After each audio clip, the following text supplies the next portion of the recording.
keep that boat.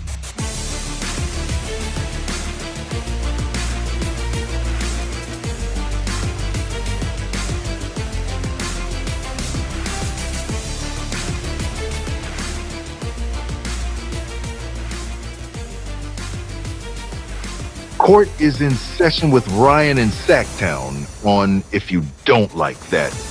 Now, Ryan in Sacktown. Oh, must be Ryno.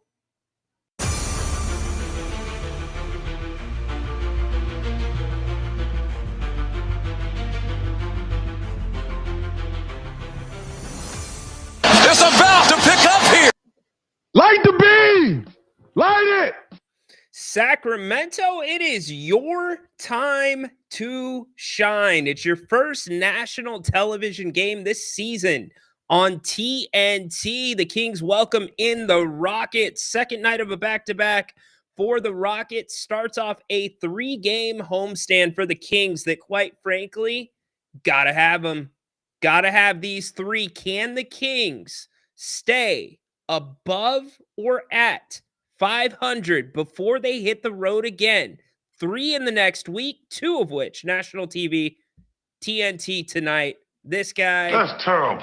the rest of the crew, talking about you. So we'll get you all ready for the game, let you know about last night, let you know who's in, who's out. Got full coverage all night tonight, starting right now with the pregame show here on If You Don't Like That. Grant and Ryan, break it down. It's Sacktown, we're the crown. Needs to be more aggressive on the offensive end, but this is the time to get Williams, the D-Box. Box. Goodbye. Oh, if you don't like that. If anyone freak out there, okay? We've got to keep our composure. We've got too far. There's too much to lose. We've got to keep our composure. Gotta keep your composure tonight. This Houston Rockets team runs hot. You remember the first meeting between these two teams? The Kings won it 120 to 111. Well, the Kings have gone on a pretty nice run since then. In fact, you could almost say up until that game, it was the Kings' signature win of the season. In fact, it was the first game that they really turned their defense into offense for the first time in a while, first time maybe the entire season. It also marks game 41 on the schedule, meaning we are halfway through after tonight the regular season. So what you doing? Where are you watching from? Are you at the game? If you're at the game, bring it. Bring it. I put it out on the X. Remind the national stage why the NBA is better. Yes, better when the Kings are relevant. Good time to be coming home for Sacramento. I know it was a rough loss last game. They've had one day off in between the East Coast road trip, but you look at the way the schedule sets up. We'll talk about it in a bit. I think it sets up well for this time of the season to have this much time off, and you couldn't ask for a better circumstance to have the Rockets coming into your building, considering they played last night in Denver. Now, they blew Denver out. That being said, it's not an easy matchup for a guy like Şengün, who plays a very similar style to that of Jokic, to that of our guy Domas. But to have to guard Jokic and Sabonis in back-to-back nights, you got to think the Kings are going to rely heavily on Domas tonight. Also, you got to think they're going to rely heavily on the pace, pushing it, making sure that they are tiring the Rockets out. So we've got a full show for you. You are more than welcome to call the show anytime. Again, you are on national television tonight. So very excited for this fan base. You deserve it. I think the Kings will show up. We've got updates on the injuries. The final ones are in, so we'll talk about them here in a second. We're brought to you by Bennett's West Side Grill in Rockland. Not my ugly mug. We are not brought to you by my ugly mug and the pregame show. No, we are brought to you by Bennett's West Side Grill. Let's take that down. There we go. in Rockland, 3 locations in the greater Sacramento area. We'll show them some love a little bit later in the show, but you can check them out at Bennett'sRestaurants.com. Here we go. Here we go. Kings, Rockets. Let me know where you're watching from tonight. Like I said, want to hear from you. What do you expect tonight? What are you looking for? I would expect this team to come out pretty hot.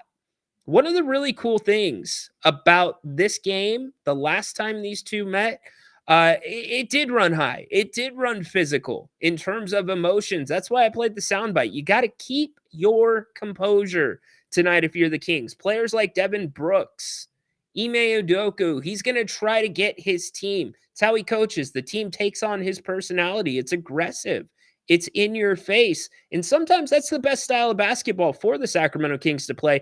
In fact, in the first meeting, they forced 16 turnovers, which resulted in 22 points off of those turnovers. I'd like to see a combination much of the same thing tonight for this Kings team, because when you do that, and many people ask, why is this team not playing well at home? The Kings used to have such a great home court advantage.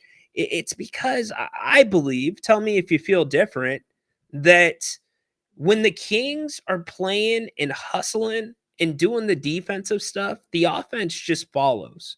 And it's really the crowd that thrives off that hustle, thrives off that defense. It's almost like a game of tennis or ping pong or pickleball, whatever you want to call it, back and forth with the G1C crowd, fan base, whatever you want to say, call them. Most loyal, best, knowledgeable fans in the association. That's how you build that momentum. And I'd like to see the Kings come out and do that right out of the gate tonight. Speaking of tonight, here's who's in, who's out. This has been updated a little bit, so let me run you through it. The only guy out for the Kings, Jordan McLaughlin, Malik, back.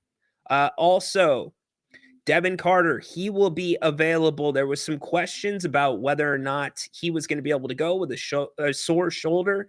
He is a go for the Kings. The Rockets are going to be without Fred VanVleet. How about that? Jabari Smith, we knew he would not be in. Tari Eason, little bit of a surprise to me. He is going to be available for the Rockets. So that's who's in, that's who's out. As I said, the Rockets played last night in Denver. We'll look at that game here in a few minutes. By the way, you've got a heavyweight fight that's really not a fight. It's one-sided right now. Tonight, a lot of the eyes of the NBA were on Oklahoma City, where the Thunder were playing the Cavaliers. They still are playing the Thunder, smacking the Cavs 75-49. Actually, let's update that. I think that's going to be updated. It's past halftime. I know the game's going on right now. There we go. Still smacking them 119-81. So here is the remaining schedule for the Kings on this homestand. You've got Washington. After this one, you've got Golden State. Then that one is an ESPN game. Here's what's important about the schedule that I want to point out to all you, and we're going to get to the chat here in a second, is look at how much time the Kings have off in between these 3 games. You saw the Kings have a decent amount of time off when the in-season tournament, the NBA Cup, whatever you want to call it, the mid-season gimmick took place a couple months ago, about a month and a half ago. The Kings have a decent amount of rest. You don't play again until Sunday after tonight, and then you don't play again until Wednesday. To me, these are all 3 games that the Kings need to have. Maybe we're having a different discussion if the Rockets didn't play last night in Denver, but I think the Kings need to have these 3. And the question I'll pose to you, and I've been posing since the Kings got back to 500, is, do you think the Kings will remain at or above 500 the rest of the season? Because as you see, it gets tough. That's just the beginning of it after this 3-game stretch at home. You then roll into Denver, New York, Brooklyn, Philly, OKC, Minnesota, and then back home for Orlando. So that's how it adds up. Speaking of the last meeting between these two, we can put the stats up really quick while we check the chat. You can see how the Kings did. Notice the balance in the Kings scoring last game. The Kings were a balanced attack. They had 7 guys in double digits. That's much of what I'm going to be looking for tonight from this team. Egan, what's up? First in, go Kings. Light the beam. Light the beam! Light it! Does anybody know who that is? If you watch my show, my daily show, then you know who it is because I've said it. But if you don't watch the daily show, who is saying that? Light the beam! Light it! Y'all have any idea who that is? What's up, Jesus Christ, my king? I feel weird saying that every time. He is my king too, but I feel like I'm using the Lord's name in vain. Light the beam tonight. Yes, indeed. If we get this game 3-0, Kevin, you're asking a lot, my man. Acknowledge me! We got this one tonight. Must win. What's your percentage you give us tonight? I'll get to it in a little bit. Good question. Fat Mr. Clean. Interesting. You're inside the G1C bathroom. All right. Wash your hands, please. But good stuff, man. Awesome. Awesome. Hope you have a good seat for the game. Bring it. Team needs you. Hopefully the team picks you up as well. Egan hopping back in. Tonight, we will see what they are made of. Win or lose. Give the fans all you got. Yes, Malik Monk is playing. He is in the lineup. Good to go. Not a surprise there. I think it was Devin Carter that we were looking at a little closer to see if he was going to be in the game. Kevin, it's a great question. It's an excellent question. Since De'Aaron Fox has returned to the lineup, the Kings are 1-1. You'll get your third game tonight, third sample size with De'Aaron back in, which means this guy is going to be out of the lineup. Keon Ellis, or out of the starting lineup, I should say. Keon spoke to the media after shoot-around this morning. Here's the first part of it. During that? I think our effort throughout that stretch was real good.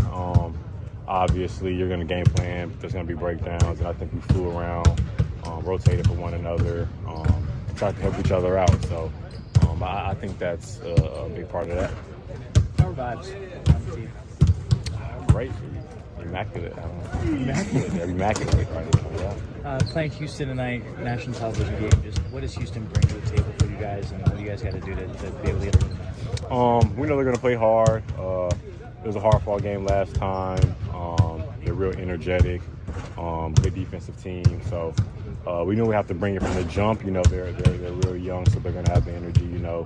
But we know they're coming up with a back-to-back, and, you know, so we want to take advantage of those things that you kind of get throughout the season. So just try to, you know, stick to our game plans and the things that have been helping through that win streak. What do you think the biggest takeaway was for you guys after these 3 games on the road?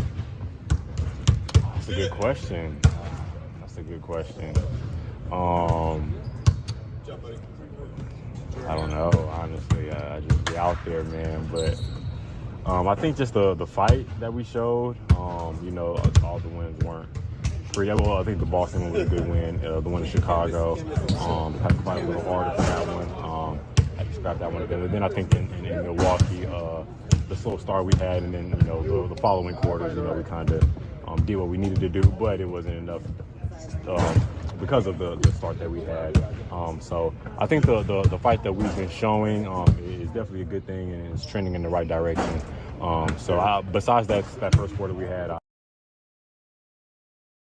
come at you like a spider monkey. The Kings are going to have to come out of the gate like a spider monkey with this Houston team, just like they did last time. In fact, the third quarter of last game is really where the Kings against Houston turned this one.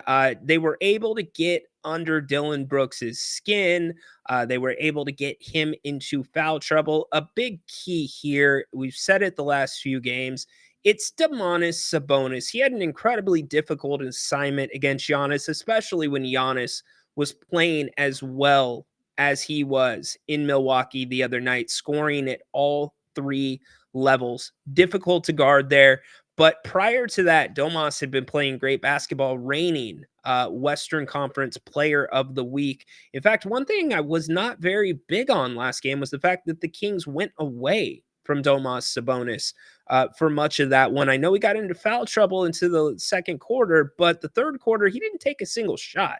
And up until that point, he was 3 for 5 from the field. Once he did finally get a shot, it was 1 minute into the fourth quarter. He made 2 shots in a row. So you got to keep the big man involved. And you got to think with Malik Monk returning to the lineup, that's going to play a big role in it. And one of the things that we've talked about a bunch as we look at some of the stats for Houston is the pick and roll, something that Malik Monk does excellent with Domantas Sabonis.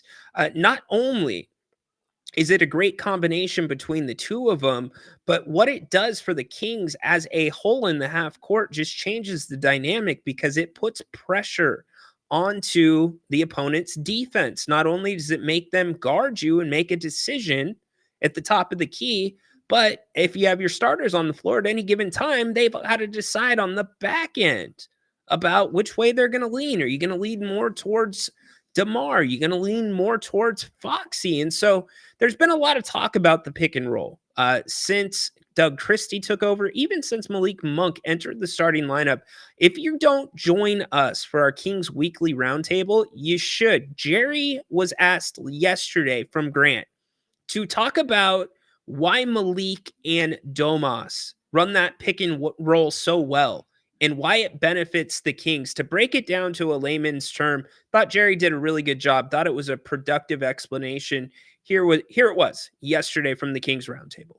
If I'm a casual fan and I'm sitting at home, I'm like, why would there be such a disparity with that? I think it's simple as this: that really Fox is really looking to score on the pick and roll, and basically, not that he won't pass it, but he's looking to score first. And then with Malik, he's looking to make a play first, score second. And, it's the old Stockton Malone at the ultimate level, the pick and roll. The best that's ever done it. John Stockton was looking to make the play first. And, of course, he could make it better than anybody, but he could also score. And so, Malik is not of that category playmaking, but that's the difference to me, that.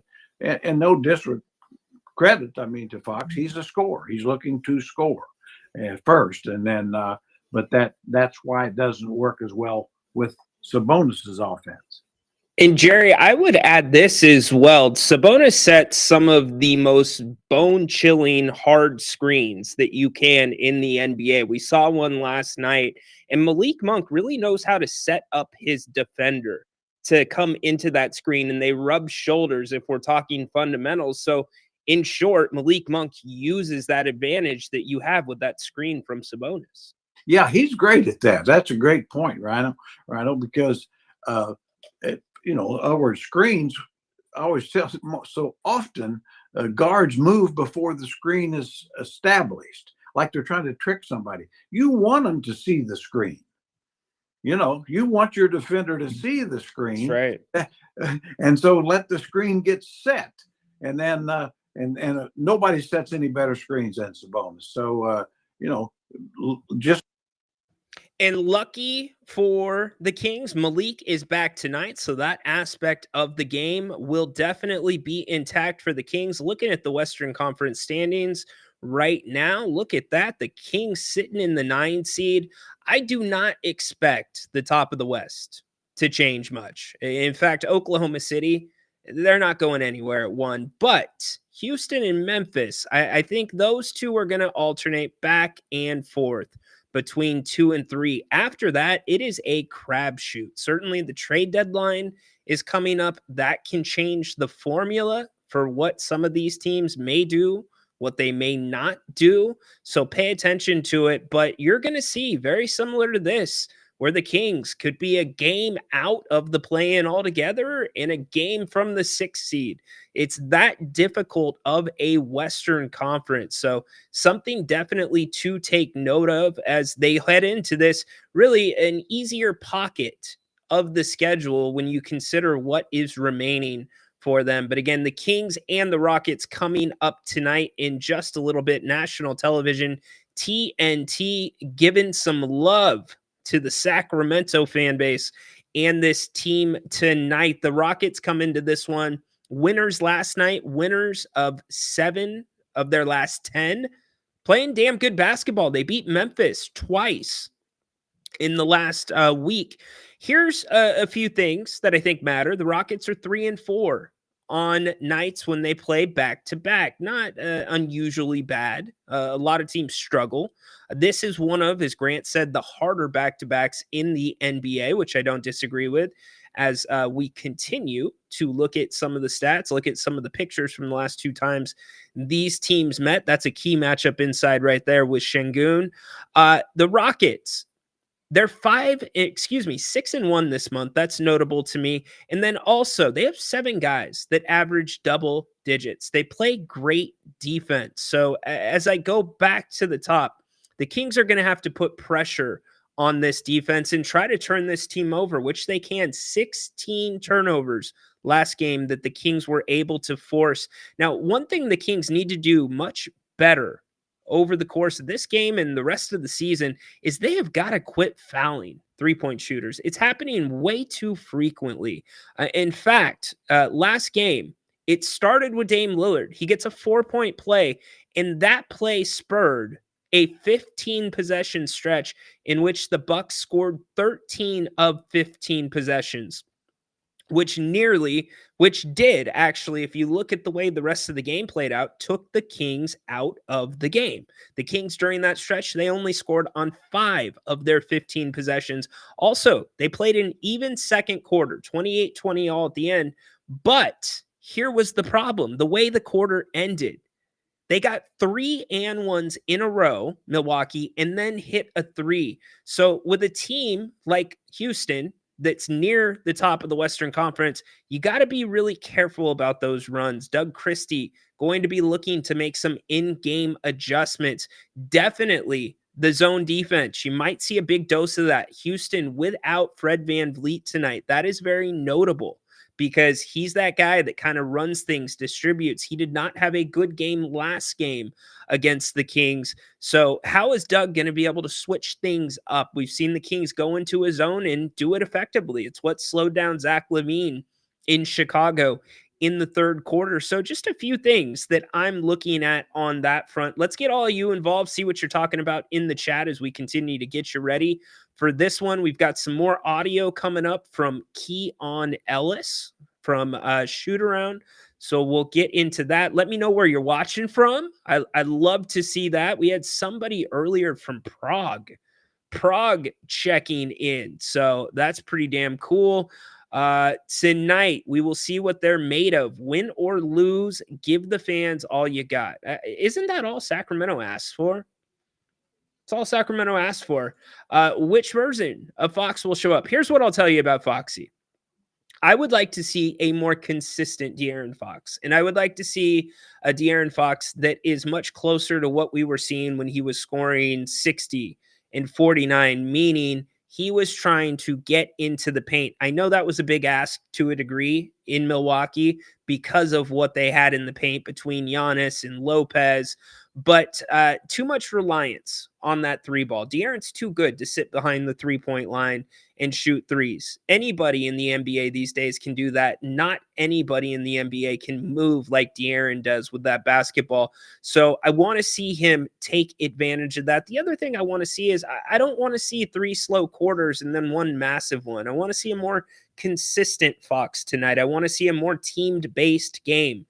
Like I said, getting everybody involved, because the numbers bear out. When this team is moving the basketball, they are a much better team all around. It makes everybody better. And that doesn't just fall on the shoulders of De'Aaron Fox. DeMar DeRozan had a great game in Milwaukee, but the two of them combined for most of the Kings shots between the starting lineup. So a little bit more balance, which then in turn, again, makes the defense a little more tricky for the Rockets. It's not as predictable. So really like when the Kings play that style, and you saw much of it during the 7-game winning streak for this team. Watching from the couch. Love it. San Antonio, Texas. Ennis, Texas. Checking in. Yep, they're blowing them out right now. Do the fans get the Kings too pumped? No, I don't think so. No, I don't think the fans get too pumped. No. In fact, I don't think the Kings at times have got the fans pumped up enough. I think it goes closer to that end of the spectrum. Let's get number 100. Interesting. 118 or 119 to 81 by the end of the third. I don't think so. It's not the Kings' MO anymore. Yeah, you saw it in the Memphis game where they put up 138. The Kings' MO is going to be closer to what you saw in Boston. I think it's a race to 100 points. I think the Kings, ideally, if they can get to 115 on the scoreboard, they should win most games, especially when that defense, the Kings' best offense from last year and even at times this year during the winning streak, their best offense was defense. It started on defense and then everything leaked out from there offensively. You guys having your chat in, or you're having your conversations in the chat. Andrew, what's up about Fox to Clutch Bros? How many GDs tonight from Monk? We'll see. Definitely not going to clean it up for national TV. If we want to win, our bench has to put up at least 20 to 25 points.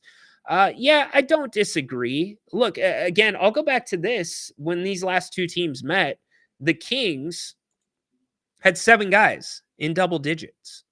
And this was one of the first games, too, that the assists were really high. And it looked easy. They had 33 assists in that game. You are right, Fat Mr. Clean. That is Draymond Green. Well Light done the by you. beam! Light it! So, yes, I think the ball has to move, and that's a huge thing for the bench. In fact, I'll put this up for you really quick. What you're looking at is the different combinations that we commonly see on the court for the Kings. Up top is the starting lineup with Fox and Monk. Below is the lineup with Ellis instead of Monk.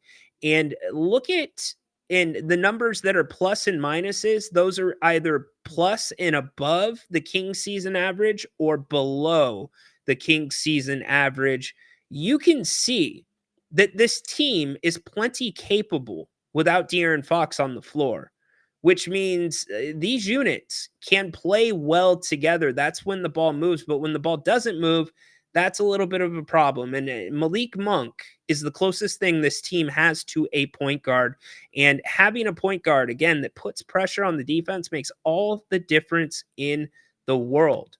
All the difference in the world. So I think that's part of the reason you saw some struggles. And really, the offense looked constipated at points in Milwaukee. Very stagnant, very predictable. Here's the second line of those for you to check out. So 111 minutes for the second unit without Fox and 283 minutes, I believe it was, for the unit with Fox. So these guys are capable, and you could almost suggest that when that ball moves more, it makes Ellis better. It makes Murray better. It makes Sabonis better. So that's where it comes back to the Kings being able to play multiple ways, and being able to switch it up. Very important.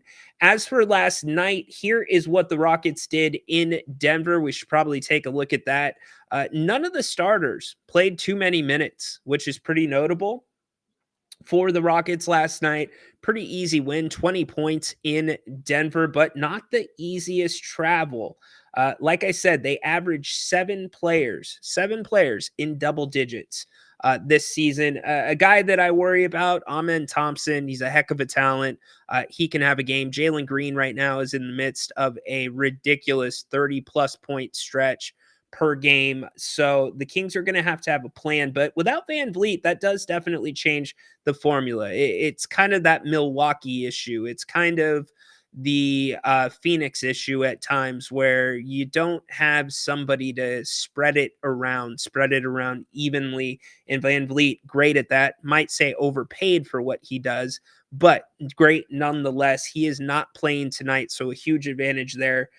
For the Kings, obviously Şengün, he has been a problem for Sabonis at times, but Domas is also a problem for him. Their games are very similar. However, Domas's is much more polished. Şengün, probably a tiny bit more stiff, not as athletic as Domas, but he might be a hair quicker than Domas. So it's a real fun matchup to watch go back and forth. One thing's clear is you can't get into foul trouble tonight if you're Domantas Sabonis. That is incredibly important that the Kings make sure that they are playing without fouling. And one bad thing that I would point out from the last meeting between these two teams, and I think it was Dirk that pointed it out this afternoon, the rebounding discrepancy, almost 20 rebound difference between these two teams last time the Kings were out rebounded by the Rockets. So that's what we got tonight. It is national TV time. I hope y'all are ready. We got Portland fan in here. I see Haunted Horse just came back from the future, and I already know who won this game. Really interesting. Ryan can't see the YouTube. Yeah, I can't see him. I just read him. So anyways, here's Keon Ellis again from Shoot Around this morning. He was also asked about, I thought this was interesting, a lot being made of DeMar DeRozan putting together the clips of Doug Christie, his playing days, how he played defense for the team. Keon asked about that, amongst other things. During that, I think our effort throughout that stretch was real good. Obviously, you're going to game plan. There's going to be breakdowns, and I think we flew around, rotated for one another, tried to help each other out. So I think that's a big part of that. How are vibes on the team? Great. Immaculate. Immaculate right now. Yeah. Playing Houston tonight, national television game. Just what does Houston bring to the table for you guys, and what do you guys got to do to be able to get them? We know they're going to play hard. It was a hard-fought game last time. They're real energetic, good defensive team. So we know we have to bring it from the jump. You know, they're real young, so they're going to have the energy. You know, but we know they're coming up with a back-to-back, and you know, so we want to take advantage of those things that you kind of get throughout the season. So just try to, you know, stick to our game plans and the things that have been helping through that win streak. What do you think the biggest takeaway was for you guys on these 3 games on the road? That's a good question. I don't know, honestly. I just be out there, man. But I think just the fight that we showed, you know, all the wins weren't free. Well, I think the Boston one was a good win. The one in Chicago, had to fight a little harder for that one. Had to scrap that one together. Then I think in Milwaukee, the slow start we had, and then, you know, the following quarters, you know, we kind of did what we needed to do, but it wasn't enough because of the start that we had. So I think the fight that we've been showing is definitely a good thing, and it's trending in the right direction. So besides that first quarter we had, the fight is there. Did I play the same clip over? I might have played the same clip over. I am sorry for that, y'all. My bad. Still making rookie mistakes halfway through the season. Keon, my king. John, I don't have it queued up. My bad. Thank you, Rock. Can call you Rock from now on. Appreciate it. Ryno, why do Kings fans want Fox traded? I don't understand. It works. If it works hard on, okay.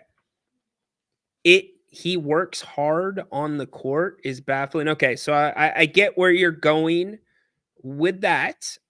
Look, I think it's just a crossroads. It's two things. It's, do you think, and it's strictly fan opinion, you can dive into the numbers. I have my own opinion. Grant has his. I'm sure everybody watching has their own. But when you dive into the numbers, you can formulate which way you come out on it, especially considering the sample size that you have with De'Aaron here. Some of the moves the Kings have made to try to work around De'Aaron and build around him. And also the situation. The bottom line is his contract is up in a year and a half. You know, if you're Monty McNair, if you are Wes Wilcox, if you're, I guess I'll throw Vivek in there. Vivek's the wild card in all this, because you never know which side of the fence he's going to be on. But if you're the front office, you're in a very precarious position because you have a 2.5-year sample size of this team together. And there is an argument that could be made year one, 22-23, when they won 48 games, made the playoffs, lost in 7 games in the first round. You can make an argument that year was an outlier, both the offensive stats and the NBA. Just the fact that the Kings were by far the healthiest team in the league, and the rest of the league, it was just a little bit down. It was a weird year. It was the year before they instituted the rest management rules, the 65-game rule. So when you take all those things into consideration, you're at a point where you have some decent pieces right now. In Keon Ellis, you have some decent pieces. In Keegan Murray, Malik Monk, Domantas Sabonis. And, to get considerably better, you have to give up something. You have to trade an asset, and with no guarantee that this is the place that De'Aaron is going to want to be. You can say verbally you want to be in Sacramento, but how do you define winning? I want to win in Sacramento. Okay, well, what's that mean? Does that mean you want to get to the second round? Does that mean you want to win a championship? What's that standard for you? The general manager has to decide, are we going to trade away some pieces that both fit into the tax, that fit into the payroll, that are friendly to the team, and possibly risk a little bit of the future to make another big move with no guarantee that he's going to be back? I will say this, if the Kings have failed De'Aaron in one spot, I think it's here. It's at point guard. I think Malik Monk stepping into the starting lineup, and Malik Monk not being a true point guard, but still really stepping into that role and doing it pretty darn well. If you look at the assist numbers, I think that is something that's missed on this team. Obviously, a true point guard makes Domantas Sabonis better. The numbers don't lie. When you look at the connection between Sabonis and Monk, and Sabonis and Fox. And so the question becomes, do you think De'Aaron Fox is a number one in this NBA? De'Aaron Fox was in New York. If De'Aaron Fox was in Boston, would he be a number one? Some people believe he's a 1B. Some people think he's a superstar. So the front office has to weigh all that and still deal with Vivek Ranadive. What I will say for myself is I think this team plays better at times. I think the ball moves better at times without him on the floor. So there's arguments both ways, but I think that's what it is. And also, I think the Clutch Bros, you have to weigh this too. The game is not as consistent for him. Yeah, you'll end the night with 26 or 30 points, but they come in spurts. And so is this team good enough to have one good quarter and win games at a high level? So I think that's what all the big debate's about. And it's a very cumbersome conversation. It's an open-ended conversation. It's a conversation in which there is no right answer, but you also have to look at the other teams in the NBA that were atop the NBA. Teams that were in the top 5, 6, 7 for the Vegas odds to win a championship. They all had to switch things up significantly and take risks. So what's that going to be? I mean, what I'm saying is trading a Trey Lyles and a Kevin Huerter is not going to get you a piece that takes you over the top with this team. So a lot more to talk about there. Let's not completely focus on that. Edward, this game's crucial for a 3-game home winning streak. Got to get this one, no doubt whatsoever. This is the biggest of the 3, but I will say this. If you think the Warriors are done, and if you think the Warriors are in the rearview mirror of this team because you beat them in the play-in last year and you embarrassed them in San Francisco, you got to rethink the way that the wires are running up there, because this Warriors team's going to come in fired up. In fact, did you hear Steph Curry last night? Check out his post-game comments. He was asked about what this team needs to do in the Warriors to get better. He was not happy. There's a little chip on this team's shoulder, and you don't think they're going to want to get back at the Kings? Here's Steph last night. A 24-hour media or news cycle is hilarious at times. The fact that we nobody's complacent here. Nobody is okay with just being average. All the Twitter fingers who's got deals that we need to make can kind of just shut up a little bit and let us figure this thing out. Like we know we can be competitive. We showed that toughness tonight. Obviously, every team is trying to find ways to get better, and for us, we've been great for a very long time. This is just a unique year where we have to be able to stay relevant and give ourselves a chance and just have some life in a playoff series. And we have a whole lot of confidence that we can, beat anybody. So, yeah, that's it. There you go. Twitter fingers. Interesting take by Steph, but they're going to come in bent. So yeah, I think this game's crucial, but that Warriors game on the back end, anytime these two teams get together and anytime you have Steph Curry on your roster, you've got a chance.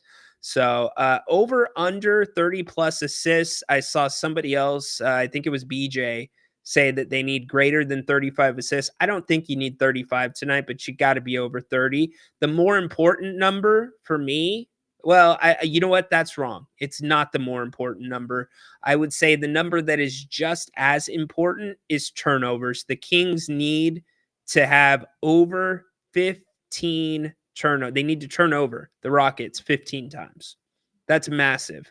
They've got to turn them over, get out in transition. If I'm Doug Christie, by the way, tonight, if I'm coach, I am mixing up my lineups and I am putting fresh legs on the court at all times. If that means shorter breaks, shorter rotations, whatever it takes, you have got to run this team out of the gym tonight. And they've already proven that they can do that. They have done that once. So there is no excuse, considering that the Rockets played last night in Denver.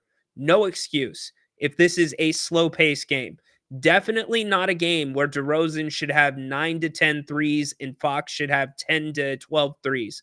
Not that type of game. The Kings need to get to the foul line as well. So really important stuff. It's going to be a fun night. I'm so excited for this city. Sabonis, yeah, you can't go away from him tonight. And the only way you can go to him is if he's on the floor. So he's got to stay out of foul trouble. But again, reigning conference player of the week. Let's run down the NBA for you really quick. Tonight, only a few games. The Clips and the Trailblazers going to be tipping off here in just a little bit. Same thing with our game. The Kings and the Rockets. The Pacers top the Pistons 111 to 110.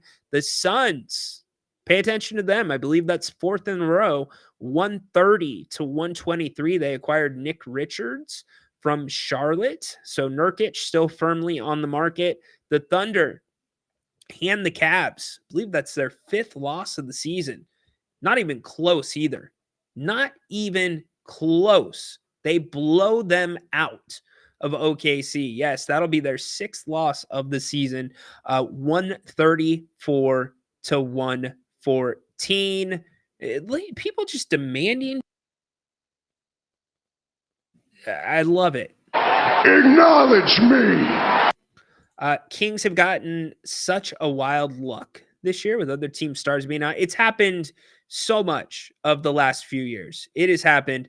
I agree. Devin Carter's going to have to play a big role tonight. Watch that shoulder. Make sure that he is good to go. Hopefully his confidence is high and he's comfortable going in there with a banged up shoulder. The Western Pop Music History Channel. Whoa. Do not trade Fox. Start Monk at point guard. You are starting Monk at point guard. The question becomes, look, the net ratings, and unfortunately you got to bow a little bit to the stats, and differential net rating is something that is king in the NBA. In circles. That's what you look at. And let me put this up really quick. Here's the net ratings for your Kings coming into this one. It's a surprising statistic. I'll take myself down really quick. I have these shuffled in order of net ratings. Check it out. Domas, 3.6. Malik Monk, 3.4. Keon Ellis, 3.3. DeMar DeRozan, 2.5. Keegan Murray, who's shooting the ball poorly overall this season, still a positive 1.9. Trey Lyles, 1.3. You got to ignore Doug McDermott. He's not played enough minutes to make that net rating count. And De'Aaron Fox then at a 0.6. 0.7. So, you know, the net rating encompasses everything, the things that do not show up on the stat sheet. So it's not a question of benching De'Aaron Fox. It's a question of how do you get Keon Ellis more minutes? Keon Ellis is the guy that has really made the engine go defensively. And if we're being quite honest about it, Keon Ellis is the guy that frees up De'Aaron Fox to do what he does best on defense, which is kind of play that free safety role, roam a little bit. Now, you can get into a little bit of trouble where he gambles too much, but more times than not, De'Aaron can come away with that ball when he's playing that role. And he can only do that when you have a Keon Ellis on the floor, Devin Carter on the floor. So very interesting numbers for this team. A lot that we could go through, not enough time to keep going through it. Appreciate everybody being here. This is going to be a fun one. We are here all night long. Make sure that you come back. In fact, the one and only Jerry Reynolds with us at halftime. Can't wait to get his take on the first 24 minutes. Also, give us his keys to the second half, and we'll get your final scores. We'll get his final score and the show, the standard. It's what this channel's built on, the post game. Join Grant and I will be taking your calls tonight, win or lose. Hopefully, we're talking about a beam. And again, it is so crucial at best or at worst that this Kings team comes out of this 3-game stretch at least 2-1. I think it should be 3-0. This should be a 3-0 stretch for the team. And hopefully, again, they do not fall back below 500, at least this point, because of you got too much time off, y'all. Just too much time off between these games. There's not an excuse for it. Houston, again, played last night in Denver.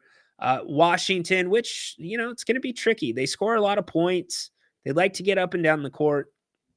And then Golden State, always a rivalry game, 2 of the 3 on national TV. The bigger of the 2 tonight on TNT.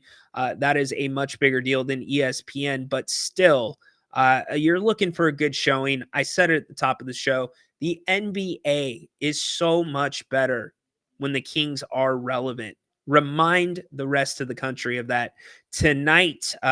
Big night. Hope you enjoy the first half. We will be back at the half. Thank you for tuning in here on the pregame show. Can't wait to have you back in 24 minutes with the one and only Jerry Reynolds. We'll give you our final scores then. But remember, keys for me, pace, ball movement, forcing turnovers and turning them into points. You're going to hear a lot about the rebounding as well. The Kings got to take care of the boards. But those are the big things in this one. One other thing I'll throw in that some of you may have noticed. The Rockets are the second best team at limiting three-point attempts. So I think the Kings' three-point attempts need to be between 35 and 40. If we start getting to 45 and 50, it might not be a good night. But that's enough for me. Time to get you out to the game. Can't wait to see you at halftime. Have a great first half. Go Kings. Light the damn beam. Hit it, Draymond. Light the beam. Light it. We'll see you in 24 minutes. So long.